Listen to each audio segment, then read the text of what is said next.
Hello, everybody. This is Chris from Otsego 2000, and you are watching Otsego 2000 Presents, where we bring on special guests to talk about their personal lives and their journey in combining their love of nature and the outdoors with their professional lives or their interest in social justice. So today, I have a special guest. Please introduce yourself. Hi, my name is Kathy, and I work at the Adirondack Land Trust. Awesome. Now, before we get into what you do, can you tell me a bit more about yourself, right? Like where you're from, what your interests have been, and how you end up at the Adirondack Land Trust? Yeah, sure. Uh, I'm originally from Niagara Falls, New York, and I would, I've spent besides the 5 years I've been here in the Adirondacks, I spent the time in between kind of growing up, going to high school, and moving here in a place called Alfred, New York, which is, well, I went to school in Geneseo, but kind of the Western New York area, where I had a really long career in higher education. Um, I identify as an athlete. I was a high school and college athlete. I've been athletic. I'm not a superstar, but athletic and love recreational, like outdoor rec. Always have, always will. And what else? I'm a parent. I am a very new grandparent. And yeah.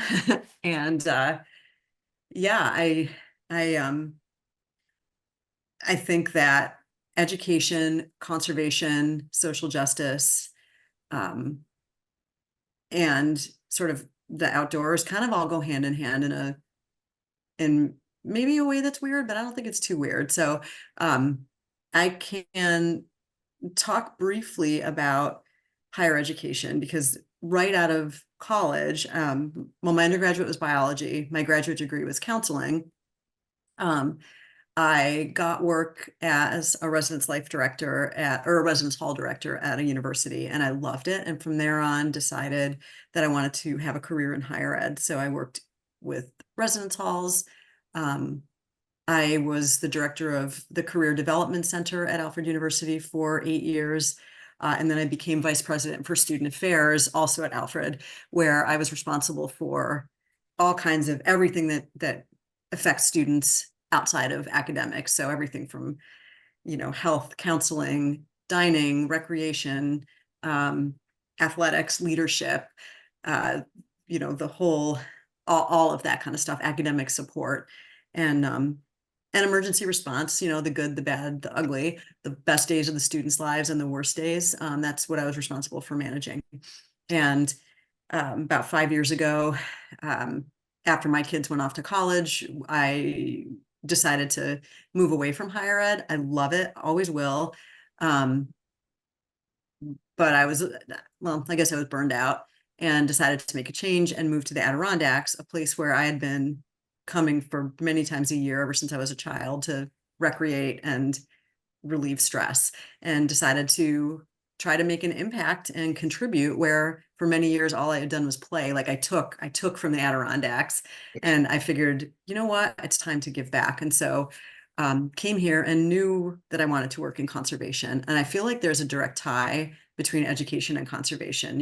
What I was doing before was working with students to help them decipher who they are, who they want to be, how they'll make an impact, how they can be good to each other, how they can be good to the planet, um, how they can be a force for good in the world. What better transition than making sure that the world that the next, 7 generations, if you want to put it that way, um, our children's children, if you want to put it that way, inherit is clean water, clean air, and available for everyone to enjoy. And so to me, that made sense. And that's why I ended up looking for a job in conservation and felt super lucky to work at the Adirondack Land Trust. Yeah. So, in thinking about your youth and your childhood, when I grew up in DC and have lived in Atlanta and New York, when people say outdoor activities and recreation, they normally mean organized team sports. I'm starting to learn that there's a whole world of physical activity and recreation that's outside of that. So when you were growing up, were you doing outdoor adventures? Were you a team athlete? And in getting my understanding, can you kind of specify a bit? Yeah, so so both and all of those things. So I played a bunch of team sports. I was a swimmer, and I played softball. Those were my two main sports that I loved and did, all throughout high school. And then I remained a swimmer in college and swam all 4 years as a varsity swimmer. Swimming is a really it's an introverted sport. Your face is in the water, like for 2 hours, 3 hours a day. So it's not, and it's individual as much as a team, which suited me. I'm an introvert, and sometimes team sports can drive me a little nuts. Um, but I also was really fortunate to have been raised in a family where, so I'm the oldest of 6 kids. We weren't raised with a ton of resources. We had enough. I'm not going to, we had enough, but we didn't have a ton. Like my first time staying in a hotel, I think was when I was in college. So we did a lot of camping. Our recreation was camping. And um, so I felt really lucky to, in addition to team sports, to have been raised with the ability and the awareness of how to be outdoors and feel safe, and whether by myself or with others. And I know that that's not something that everyone has access to safely, but we did. And so things like canoeing, fishing. My family weren't hunters, so I never hunted, but I did do all of those other things like outside. um, Again, hiking, cycling. And I was raised in a city in Niagara Falls, small city, but still a city. And with so many kids, my parents didn't have time to drive us everywhere. So I used my bike as the way to get everywhere. My jobs, my friends' houses, wherever I wanted to go for recreation, swim practice. So I biked everywhere. I'm not scared to bike in a city. I should be, but I'm not. So, how do you think your experience as a youth going up to the Adirondacks or camping with family or having experience outdoors and finding enjoyment, whether by yourself or with groups, influenced your appreciation as an adult of nature, outdoors, and wilderness activities? Well, two things. First, I think outdoors is where the noise goes away for me. And there's so much research to back this up. I'm sure I'm not telling you or anyone who's listening to this anything they don't already know.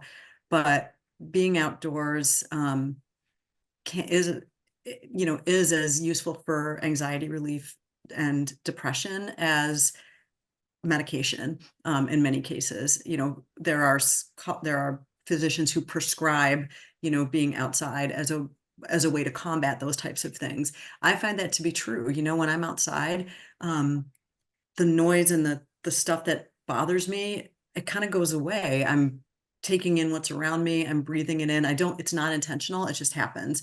And so to me, those things are connected. I think, secondly, I felt a responsibility to help other people who may not be as comfortable outside, access space and in comfort and in safety. And so um, one of the things that I started as soon as I graduated from college and got my first job was, at least twice a year, I would bring people somewhere, not always to the Adirondacks, but to the Catskills, to the Smokies, to wherever.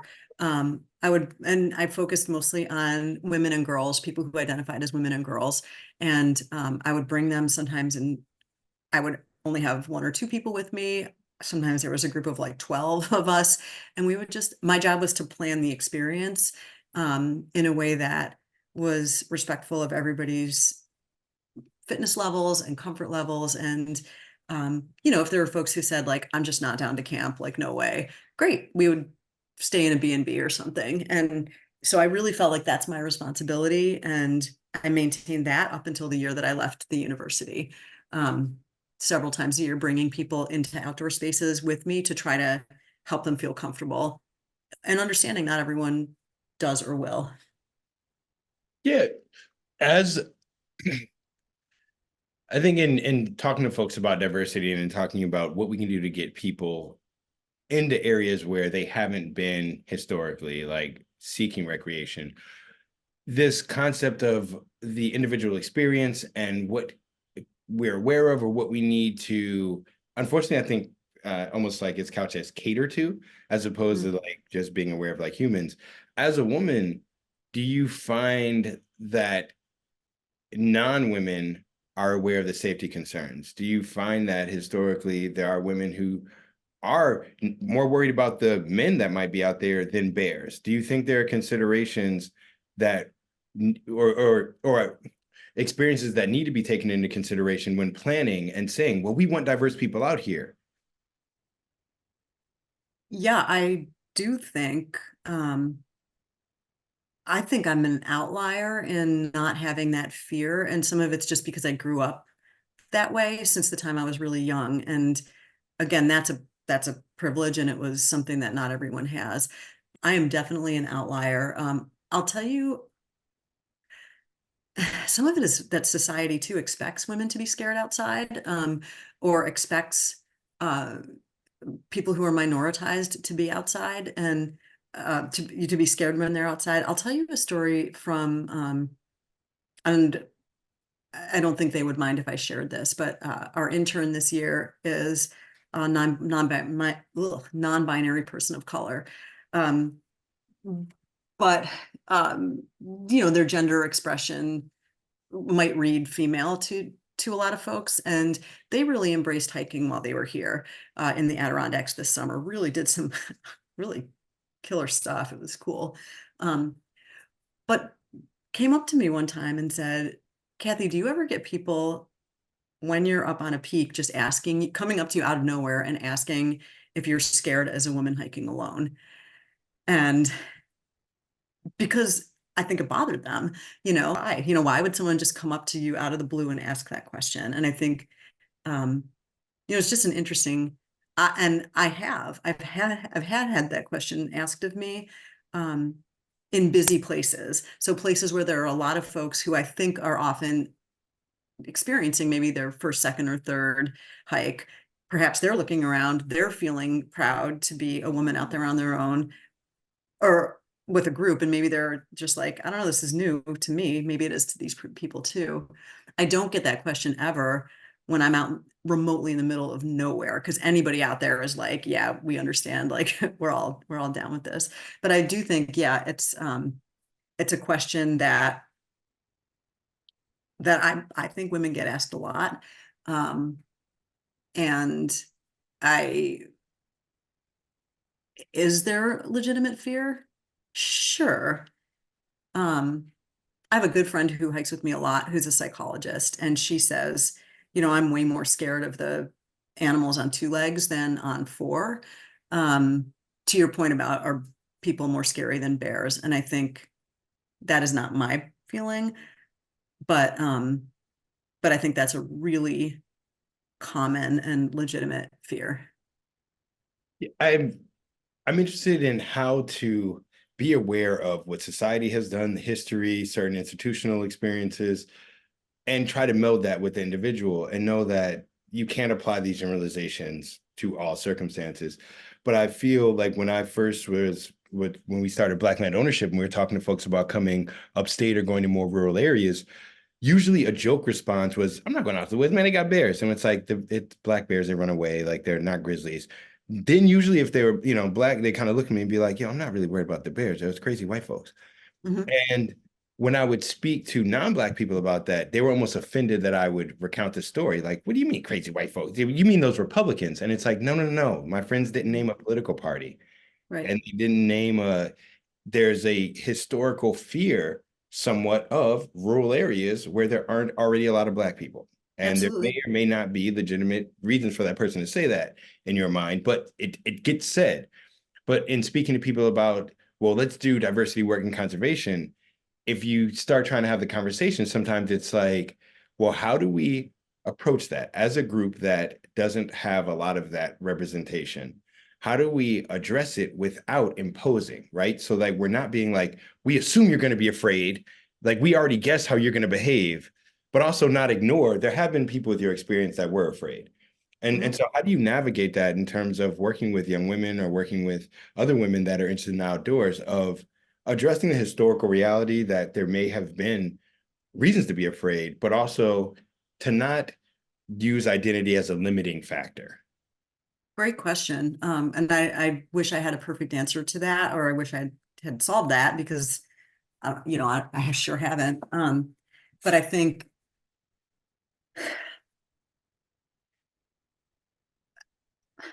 one is, one is practice, just trying to get people out, because I think the more people experience something, the less scary it becomes, for sure.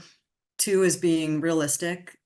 There is a reason for fear and discomfort, and that is legitimate, and it's not everyone's, but it's it's something I would never minimize for people who are feeling like that. I think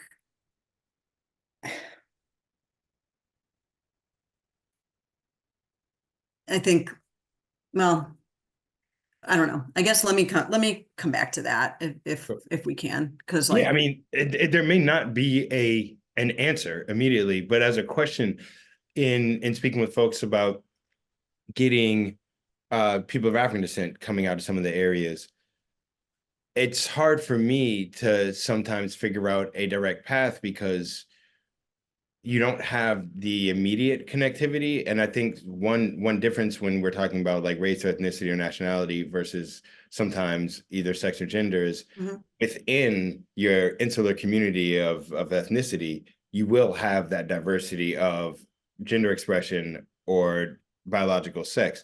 So that I see a more direct path to, well, I have a mother, I have a daughter, I have a sister, or I have a brother, I have a cousin, I have a we can do stuff together because we already have some proximity.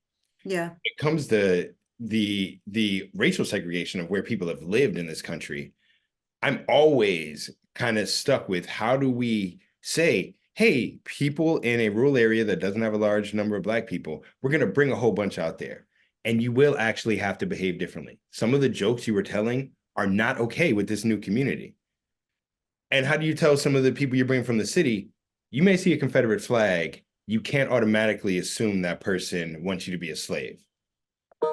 Because I don't, if my Black friends like, I don't want to go nowhere with a Confederate flag. It's like you might see it like in rural parts of this country. I've been Pennsylvania, New York, Maine.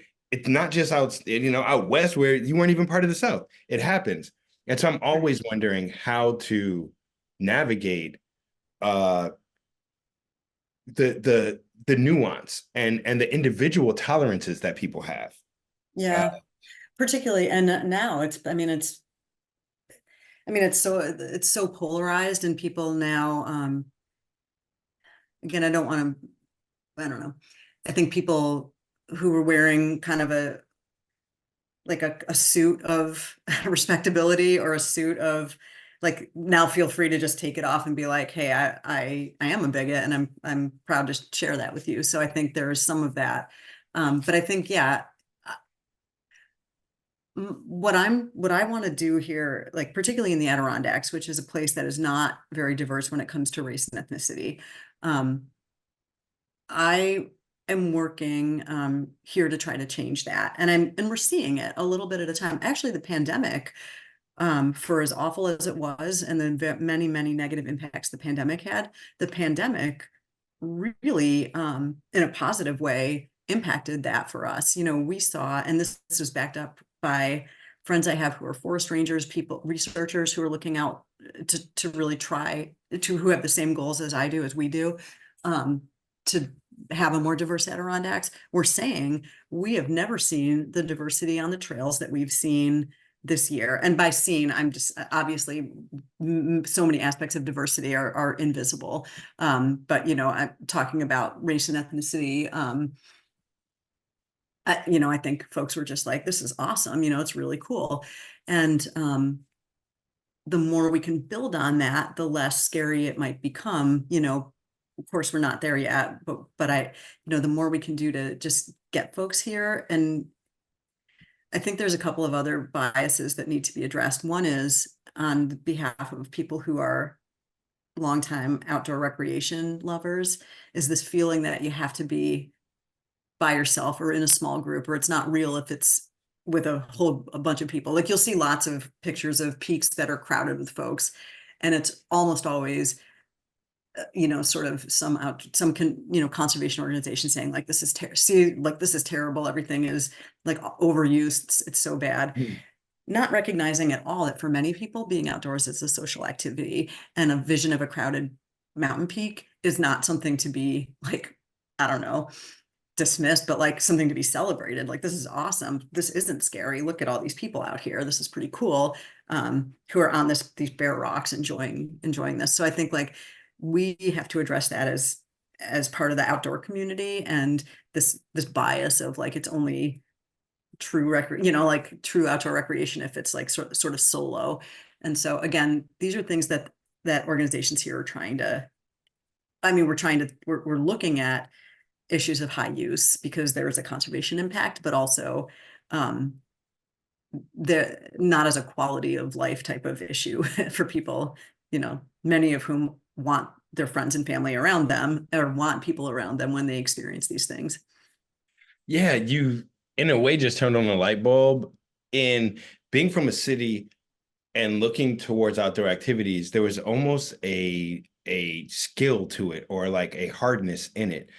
And now that we live upstate, I'm walking my hill or I'm out in the woods every day, and normalizing that it's actually can be this challenge that you go back home and tell everyone, I went to the peak, or it's what we used to do. Like, it's literally humans used to walk around outside and deal with the plants and nature a Mhm. lot.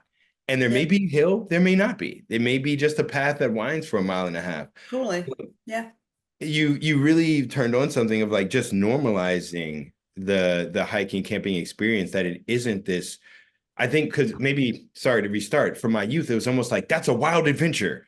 Go get in a kayak, like drive somewhere an hour and a half and take this adventure that could be life threatening, as opposed to it doesn't, it can be that, but it can also be Yeah, something available to folks who don't need that level of adrenaline totally. rush. A walk in the woods, like you can walk. My gosh, there's so many places in any urban area where you can have, a patch of grass that you're walking on or something that you're experiencing where you don't need this gorgeous vista. You can look down and you can see native plants and you can see bugs and you can see, I don't know, like you can just experience like nature all around you. Um, and that is just as stress relieving. Or it can be just as stress relieving as being out on some giant peak. It's really kind of normalizing being outdoors and that experience and what that means to you and who you want to have it with. Doesn't You don't have to be by yourself. Yeah, yeah. In terms Can of, I can I mention one more thing that I think I've heard from um, friends of mine who are not white, who come and visit and we hike together or we do whatever. And what they've said is um, people are super nice, but they're too nice. Like it's almost like they're going out of their way to try to be welcoming. So, if I'm if I'm hiking with a friend who is not white, and we come upon some people, we pass some people on the trail who are white, like they'll say hi to me, but they'll be like, "Oh my God, hi," like to my friend, like just so glad you're here type of thing. And they're like, I don't know if that's necessary either, really. Like, why go, kind of people are trying to be nice and they're trying to be welcoming and perhaps trying to undo damage and or whatever. But there's that balance too that I think folks feel here. We're trying to be welcoming, like, but also not ridiculous and over the top. yeah, I mean, I wanted to write down what you just said, so I remember to come back to something. The realities of that separation and that segregation, I think, in humans not living around people that may have ethnic differences, national differences, what have you. So then we lose the gauge on how to even know the type of person we're engaging with. Mm. And you have to jump into well, I don't want to come off as a jerk, so let me do this.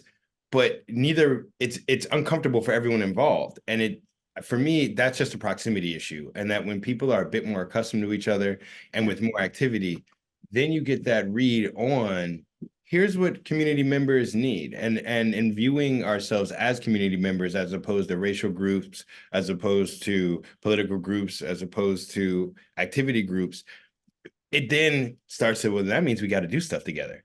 And I like the idea of, instead of having a meeting to sit down and talk about what it is to be if we're all walking with each other and out in the woods for 2 or 3 days, our life experiences will start revealing themselves to each other. There are narratives in our stories that we'll tell each other while we're engaged in something totally different. It may be us making sure we don't fall over stumps as we're walking together.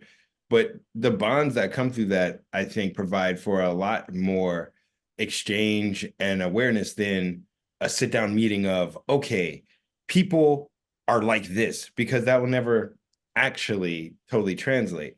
And I like the idea of these moments of discomfort that then you go through to get to the place of, oh, I saw you last time. So, and so it's like, oh, yeah, what's up? You're the person that just likes to do the peace sign. The other person likes to talk, and we have to do 5 or 7 minutes. The other person, you see him, you give them I see you from down there. All right, we don't walk over. I remember. Yeah. And I think those moments are what I'd like to figure out how to not cultivate, like the discomfort part of it, but the willingness to say, okay, now we keep going through it. And so that when we bring people up from the city, if they do have these fuzzy times that are just like, yeah, that's interesting, not bad, but just kind of like, yeah, I don't know, to where they're like, but I want to come back again. There was enough happening that I really enjoyed the people we met. I really enjoyed the experiences we had. I really enjoyed the time out of the city, that I want to come try again. And for people that are locally experiencing folks, to manage that, like, if you haven't been to New York City in 12 years or 20 years, the city folk might be a little different than you remember. And to give space that if we come up and we're loud and a bit raucous the first time, or don't understand certain things, that it's like, yo, y'all come back again. I'm gonna take you to where we like to go and show you how things work. And so I'm interested, I think, most in cultivating that bridge, and to continue the excitement of the people who've done this stuff, for like you've been out in this area and experiencing it for, at this point, a few decades. And the people like me that when I came out that first time, I felt totally safe. I felt totally welcome. And you took us to places also relevant to our interests, so that when we went to the farm and we got to learn more about the history of the land grants to the 3,000 freed Africans in New York State. And then we also went to where it's just open vista and mountains, and there's no talk of anything social or historical. It's just the snow started coming down. It's like, we're almost near Canada, but I have to come back, and so for me, what so I say all that to say, at the Adirondack Land Trust, what are some things you all are doing, or some programs or some collaborations that have you excited? Yeah. So I'm just gonna like there's a whole bunch. Oh gosh, what are we doing?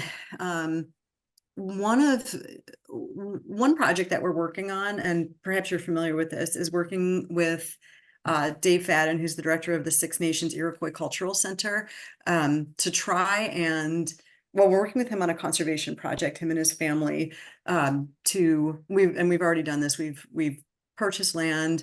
It's 333 acres. And we're going to be working with them on a new type of conservation easement, something, and actually there's going to be a webinar about this in a couple of weeks, which I'd love it. It'd be super interested if you wanted to join us with that. But really thinking about Indigenous knowledge, and how do we apply Indigenous knowledge and traditional practices to a fairly standardized conservation tool, which is a conservation easement. Conservation easements are all about what can you not do on a piece of property, in order to preserve the conservation values. For example, like, don't cut trees, don't plant new plants. Like, there's a lot of things that you can't do. But utilizing Dave's knowledge and the knowledge that he brings from his Haudenosaunee heritage, how do we craft a new type of legal document, understanding that United States laws still have to govern a conservation easement, but something that's honors Indigenous practices. Like, that's something that we're working on together. There are not a lot of examples of this. And so we're excited. when we're working with Indigenous partners, we move at the speed of trust, which is not my saying, but it's one that we're trying to really pay attention to.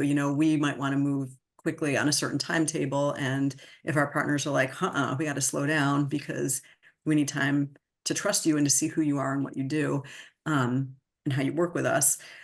That's where we are right now. And so working with the Six Nations Iroquois Cultural Center is a real highlight for us. And we're thrilled to be in the position that we're in right now, working with some wonderful partners. And so, that's one example.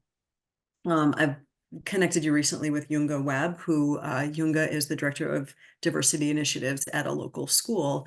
And she has started a nonprofit very recently and is looking for partners, called her nonprofit's called Timbuktu with a Roman numeral 2, kind of referring back to the land grant initiative that you were talking about previously. She had no idea. She came here, had no idea that existed, which why would she? Because very few people would if you didn't live here and you weren't from here.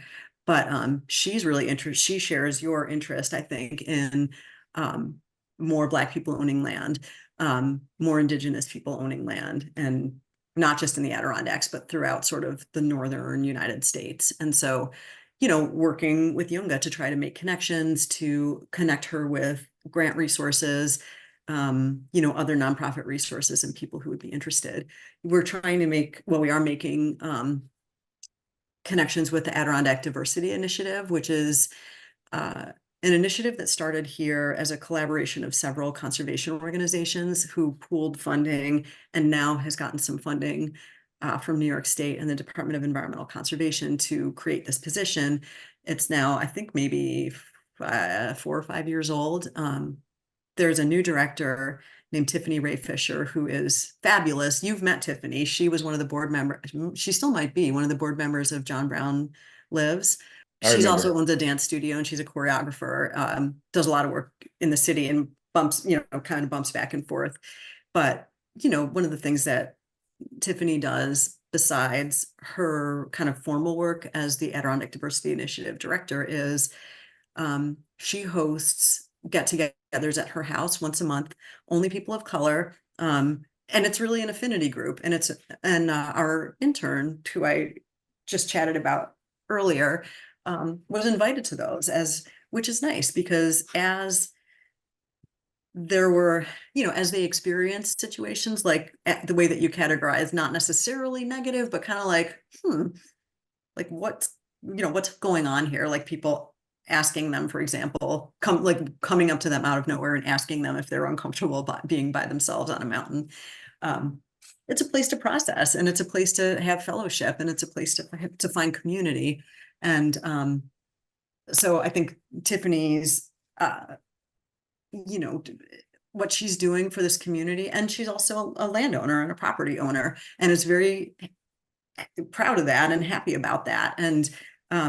And talks about it a lot as a really important component of her life and her family's life. And so I think, again, representing the Adirondack Diversity Initiative, she's fabulous and she's doing some great initiatives. She's also working a lot on community policing, which is terrific. What else? We recently engaged in, now this is something that we're proud of. We recently engaged in an initiative to rename one of our preserves, which it's a beautiful preserve. It's public space, terrific trails, one of which is flat and beautiful for beginners, and one of which has a hike to a little peak that's gorgeous. One of the most beautiful spots in the Adirondacks.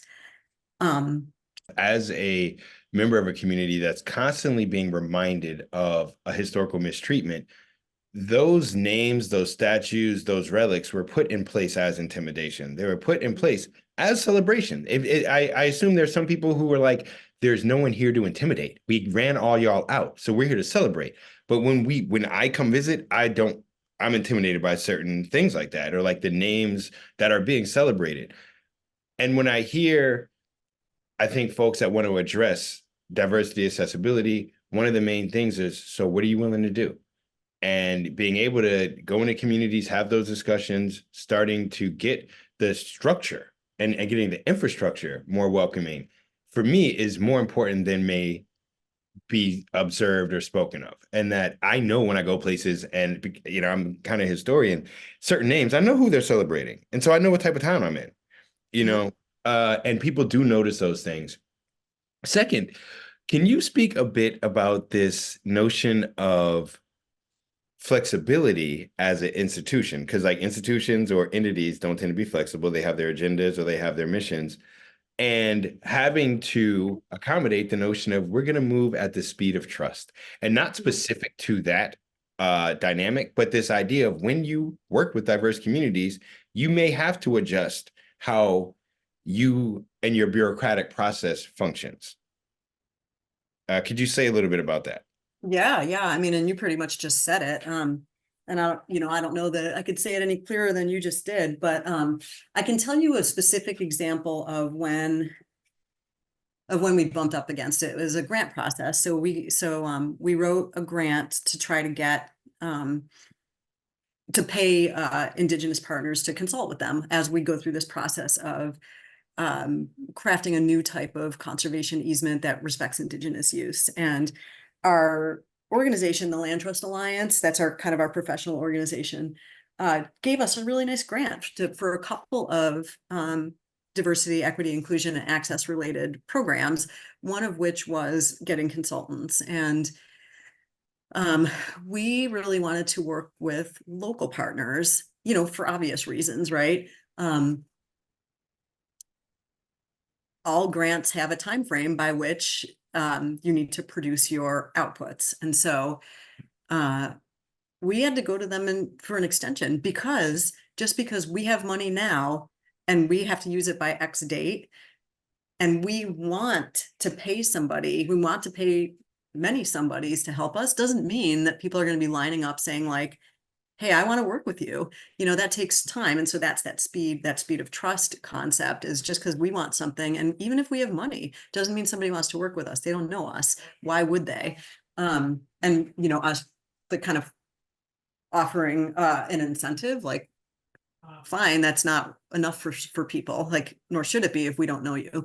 And so it just took a little longer, and we had to petition them for an extension, which I don't know that any granting organization loves to give extensions.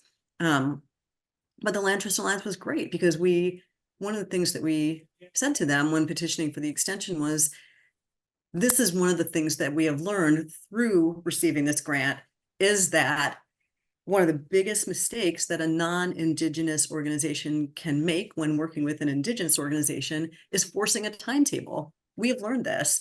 And so because of this, we need to request another year. And we got it without, they understood, they gave us that extension. And, it's terrific. So that's just one example of needing to adjust our expectations. We as a organization, I guess I'll just speak for ours. I don't think we're the only ones. We got time. We got to get stuff done. We want to get things done. We want to show people that we're moving along this continuum and completing projects. We can't really share anything with the public until we complete a project. We could have some really, really cool thing in the works that's so inspiring and so exciting, but until it's done, we can't share it publicly, right? So we want to get it done, but sometimes we can't. We have to take a breath, and we have to chill out, because that's not beneficial to our partners. They need time. And so, yeah, it's really changed us when we're working with partners. And again, I'm not sure that could be could be a township, it could be a municipality, it could be any partners. Like, our timeline is not necessarily somebody else's. So I think, yeah, we've learned to anticipate that now going into a project, which we didn't before. And then we would have to like kind of scramble. You bring up 2 points that I've personally run into. Is one, the notion like, well, we're offering, people of course are going to want what we're offering. so we don't have to adjust to what their needs might be or what their previous experiences might have been. And I've worked with some orgs doing DEI consulting where they're like, well, we did this program and no one's applying for it. And I'm like, well, what media outlets did you use? And they're like, well, our normal ones. And I'm like, those don't go to anywhere that your target audience will receive it. Did you make new relationships in order to find the new people? And they're kind of looking at me like, why would we have to do that? Like, aren't people coming to us to save them? And it's kind of like, no, folks gave up a long time ago that someone's coming to save them. And so partnership and collaboration does require effort. And so I'm reiterating that through our conversation, as there is no magic pill for people watching this that are trying to gain best practices. What I'm hearing from you is a genuine collaborative spirit, which is going to require effort from all parties involved and adjustment and flexibility from all parties involved. Um, I and want to like, I want you to finish, please. But then I just want to, there's one person that I want to tell you about her story, like just putting a pin in that, this Please hop concept, in. but Go please, ahead. I'll please remember my continue. other No, no, point. no. No, I want to hear what you were going to say. Sorry. And I think the second thing was the I know the first part. The ask what you're gonna say will come back to me. Okay, I'm sorry. Oh, I shouldn't have interrupted. No, it's Um, good. so I went recently sat in on a session that was conducted by a panel of people about like how are we getting the word out to people? It's kind of to your point about like how did you promote it? Oh, we did it the normal ways. Yeah, well, that's not how my community takes in information. So I don't remember her name. She's the director of urban engagement at the Genesee Land Trust, which operates in Rochester. And Rochester's got that land trust has lots of sort of what you would call more rural spaces, but huge component is their urban environment and conservation around the falls in the area and other places that are right in the city. And she was saying the community that she works with, they're not on social media, they're not like going to your website to look for information. She's putting up flyers in churches. She's putting up flyers in community centers. She's doing old school types of stuff that like we don't go around putting flyers in places until we heard her seminar. And then we were like, damn, we got to go out and put up some flyers in the community centers and in the Grange and in, which is the rural like community center and like in churches, like and in restaurants and those types of things. Like whatever, this is not rocket science, but until she said this to us, we were just like, holy cow, we need to think about who we're trying to reach and how we share information, because it's not about what's comfortable to us. So anyway, I No, wanted to underscore what you had said. that's a really good example I ran into when I went upstate, even just 3.5, 4 hours outside of New York City. And we want to buy stuff and it's unexpected. We're on the side of the road or we see someone that has a vending stand and we're like, cool, what's your Venmo? And they're like, Venmo. And we're like, yeah, we want to pay you. And they're like, I'm not doing that on the phone. You trust that? And I'm like, yeah, definitely. I want to give you money. And it's not a real conversation. They've already told me you won't be able to. I'm not open to the conversation about it. And you, as like talking to me, like, what's wrong with you for thinking I would just let you give me money on the phone? Where's the cash? And if you talk to people I'm around in the city, they believe everyone has all the same technology attached to their face all the time and that it's ubiquitous in the same percentile everywhere. And it's not. And I think in doing outreach and in doing community building in a time post-pandemic where we haven't actually been around each other a lot and where some of the social fabrics haven't been retethered, like at least where I am, people haven't gone back to whatever normal was. Hopefully we progress and won't go back to something, but people aren't comfortable with each other the same way they were 5 or 6 years ago. So how do you do community building? And what you're saying, it may not be rocket science, but that's almost the beauty of it, that naming the plants isn't rocket science, but humans used to know how to do that. We used to be able to walk around and identify right around us. You can eat that, can't eat that. That's going to make your skin itch. And Yeah. so returning to some of that foundational level of community building. And then when you go in the church, you have to go speak to the people there. You have to actually learn about the communities you're speaking to, and you learn, I think, how to better communicate with each other. So I'm glad you mentioned that. The other part I was going to say before we head out, and this is a big question. I'm not expecting you to have an answer, but if you do, I'd love to hear your thoughts or experiences. How do you manage, or what do we say when we're looking at, we want to do outreach to diverse communities? I'm from a background where bureaucracy has not been beneficial, where bureaucracy has been a means of keeping folks that look like me out of opportunities. That every Yeah. time I get an application, it feels like I have to now cater to a bunch of people that have never been in my situation, have no idea why I'm doing what I'm doing or why it's important. Yet I need to convince them through their language, their lens. How do we navigate that the institutions are working with other institutions, and whether it's federal money, state money, or they have to do the paperwork and document. And as a not-for-profit, you have to have minutes and you have to have boards, and there is a bureaucracy. So then how do you work with the diverse parts of the community that are fully about community, but are horrible at dealing with bureaucracies, or are like, I don't want to follow your timetable. I don't want to have to describe this to you before I've ever done it. This is white supremacist in the first place. How do you navigate that? Yeah, good question. Um, because I'm thinking about any type, like it makes me think about sort of politics, the definition of being politically savvy, which feels different now than it did maybe 10 years ago. And really, to me, what that is what's the outcome that we want to reach? What's our shared outcome that we want to reach? Who can help us get to that goal? How can we get to that goal? What compromises need to be made? Who's got the power, whether stated or unstated, whether formal via a title or very informal? How are those structures? And yes, many of them are, if not all, rooted in white supremacy.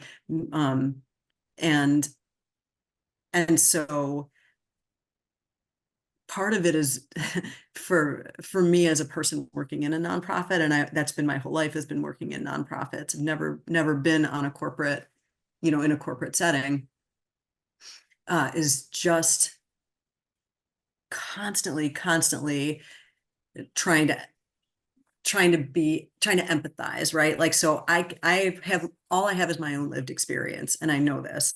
So I can't say to somebody like, hey, I know how you feel, or I know what you're going through, because I don't. I know how I feel, what I'm going through, but I need to listen and I need to understand. And if somebody says, I don't trust you, or if somebody says, I don't like your system, I don't want to give you this information. Like, one of the things I am allergic to is just getting mad at somebody. Like, you got to take, I mean, if someone doesn't trust me, there's probably a reason for it. If someone doesn't want to give me information, there's probably a reason for it. What is it? Like, what? Tell me more. Just, if you're willing, tell me more. And together then, and this is a really long process, and if somebody doesn't trust me for a reason I've earned, or a reason that I haven't personally earned, that's okay. I want to hear about it if they're willing to tell me. And then together we can just address those barriers one at a time. So I don't have a great answer. It's not No, and it starts with, it's not a way to scale the mountain. It's a way to take the first step. But really, I remember talking to parents all the time in my former job who were mad about something, the way their kid was treated, the way they perceived their kid was treated. And I would always say, I understand you don't have a reason to believe what I say. That said, I'm gonna share with you how I think, what I see happening in this situation, and then let's talk. And so I don't know. I feel like I just want to listen, and I want to hear people's experience. I have a very thick skin, which helps. I don't get offended easily, but I also, if someone doesn't trust me, doesn't like me or my organization, and they're willing to tell me why, that is a gift. Feedback is a gift, and I will take it as such, and then try to work together on solutions. no, I think As a starting point to answering a question that's a 80,000 page book long answer, that yes, that's a for me in my having to accommodate working with institutions, anytime my experience was not necessarily agreed with, but given the space to exist and looked at as just as viable as any other perspective, that allows me to not lose trust. When I'm engaging with people and I say, here's what that looks like to me, and they either get aggressive, get angry, dismissive, that lowers my trust. And when they're like, you know what, I don't see it, tell me more, that at least says, okay, there's a willingness to do a conversation. And my faith in humanity, whether it's delusional or not, is that we won't always have repetitive conversations that go to the same dead end destinations. I do think that with new experiences, new conversations, we are affected and that we do grow and learn from each other. On an institutional level, that can be a challenge because people are like, well, I have to do it a certain way. There's paperwork. And other people are like, I never do paperwork. And so finding that balance of how do you all make sure you all do your paperwork and have your legal responsibilities covered, but how do we make sure that if I'm a young Black woman from the South, that I don't have to convert my expression to suit this person that's never been where I'm from, never had the experiences I've had, but controls whether I get funding for 2 years, and to find the balance. So that's, I think the flexibility and the listening part is a strong starting point. So I appreciate that. Yeah, it's slow though. Um, it's slow, but each successful collaboration hopefully will just pile up. And this is my faith in humanity, that there might be some steps back, but I have to believe there are more steps forward than back that are happening. They're just not reported on, and you don't, but I think, I don't know, I have faith, I have to, that Yeah. that the good is outweighing the bad in terms of successful partnerships. I just don't think we hear about them as much.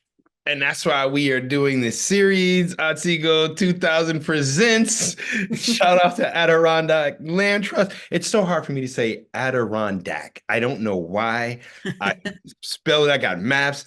Adirondack. It's like, and I need some immersion and more time up in that area, and to I agree, you do.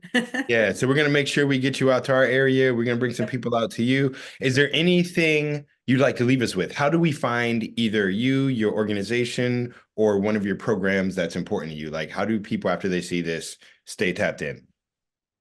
Yeah, Adirondack Land Trust is on all the socials. You can find it adirondacklandtrust.org. And yeah, we love talking with people. We love meeting people. We will never blow off um, someone who's interested in learning more. Uh, my job is philanthropy and outreach coordinator, and so yeah, I love to raise money. I love to help people raise money. I love to connect people who are passionate about conservation with resources that can help them. Fully understand if that's not someone's deal, but like if it is, that's great. But the outreach part of my job is widening the circle and trying to listen and trying to learn about who else is out there that might be interested in what we have. So yeah, we're easy enough to find. Adirondack Land Trust. We're on the web, on socials, and love to hear from folks. Yeah, I want to show someone or show everyone this gift that you gave us over here. Hold on. Let me see if I can find it. All right. 'Cause normally I have the Black Land Ownership cap on, but for the people that are out there, I have to be fully transparent. Uh, we took a trip up north. It was wonderful. I am somewhat new to the world of conservation. I've been doing community building and working in art and music for a long time, diversity issues. But in the past 5, 6 years, we started getting a land thing. In the past 4, conservation has really grabbed my attention and like my spirit. And I feel more aligned than any of the other things I'd found in some of the land issues. And so I just started cold calling places. I started emailing places. We ended up speaking. There was a lot of, in my mind, synergy and what I could say is simpatico in the approach. And when we came to visit, we had no idea. When Melissa and I came up, like it was a really cool couple of days because we stayed over closer to Lake George for one night, got an experience of that part of New York State, then came up to visit y'all, and we were in Essex County. We went up near Lake Placid or went to Lake Placid. I saw the ski jumps. It was, and it's there all the time. I've lived in New York City 15 years and had never taken the 6 to 8 hour drive to have that experience. And you were so welcoming. And so I want to say when we stopped by the Land Trust office, it was awesome. The people that we met were not just like nice, like in that, oh, they're nice, but no, like actually care about what they're doing. And after living in New York City, a lot of people I know have to have jobs where they don't like what they're doing. And so it felt really refreshing to get up there, meet people who are committed, go meet other people who are committed when we went to the farm and the historical land sites, and then just enjoy nature and then come back to the house and see. And I got to walk around, take pictures and do like fun art stuff for me out in the woods with the snow coming down. So to anyone out there that is like, well, how do I take the first step to exploration? I would suggest it's hard and it's scary and it is intimidating, but like reach out. There from what I've experienced, there are people who will welcome you out there, and there are organizations that will help give you the info so that you'll be safe, you'll be prepared. And if you want to go up north, I can suggest Adirondack Land. Thank you. Oh, that's terrific.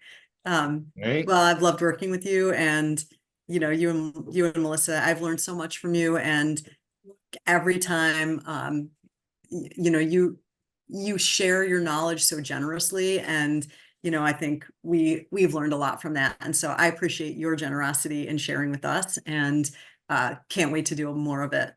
Yes, yes, yes. All right. So on that note, Atsigo 2000 presents. Thank you again, Kathy. Enjoy yourself. All right, have a great day. Bye. Bye-bye.